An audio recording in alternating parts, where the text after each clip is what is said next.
सुनिए वो खौफनाक रात जिसने एक सिक्योरिटी गार्ड की जिंदगी बदल दी, या कहें छीन ली।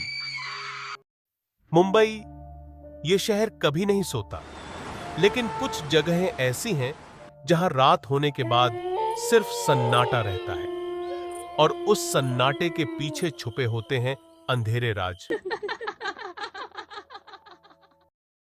के एम हॉस्पिटल, दादर स्टेशन के पास बना यह अस्पताल सालों से मरीजों का इलाज कर रहा है।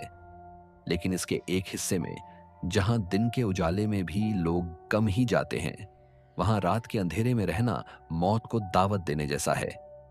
ये कहानी वहीं की है, मुर्दा घर की। रात 2:30, सिक्योरिटी गार्ड अजय की ड्यूटी। अजय सिक्योरिटी गार्ड था, 5 साल से इस हॉस्पिटल में काम कर रहा था। हॉस्पिटल का दिन का माहौल तो नॉर्मल था, लेकिन रात में वो जगह बदल जाती थी। उस रात बारिश तेज थी, चारों तरफ सन्नाटा था। हॉस्पिटल की बिल्डिंग के पीछे बना मुर्दा घर हमेशा की तरह ठंडा और सुनसान पड़ा था। अजय अपनी केबिन में बैठा था, सीसीटीवी स्क्रीन के सामने। स्क्रीन पर कुछ अजीब सा दिखा। मुर्दा घर के फ्रीजर के पास कोई खड़ा था, लेकिन वहां कोई होना नहीं चाहिए था। वो साया बस खड़ा था, हिला भी नहीं। और सबसे अजीब बात, वो इंसान नहीं था, उसका सर कट चुका था। अजय ने आंखें मली, फिर से देखा।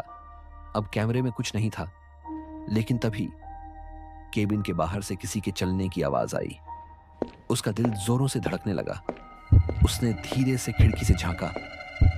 वो साया अब कैमरे में नहीं, बल्कि उसकी केबिन के ठीक सामने खड़ा था। अजय झटके से पीछे हटा, लेकिन तभी उसकी रिकॉर्ड बुक के पन्ने खुद ब खुद पलटने लगे।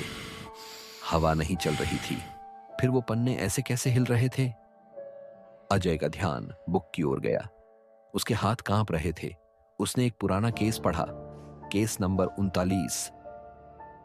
लिखा था, 1998 में एक लाश यहां लाई गई थी, लेकिन अगले ही दिन वो लाश गायब हो गई थी।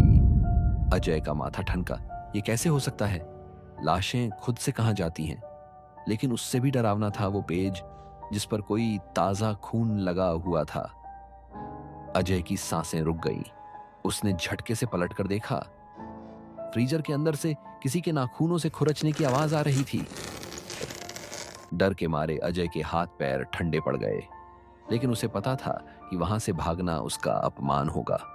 हॉस्पिटल का स्टाफ अक्सर कहता था कि जो डर के भागता है वो ही इन चीजों का शिकार बनता है। उसने हिम्मत जुटाकर दरवाजा खोला, लेकिन अंदर जो दिखा वो किसी भी डर से परे था।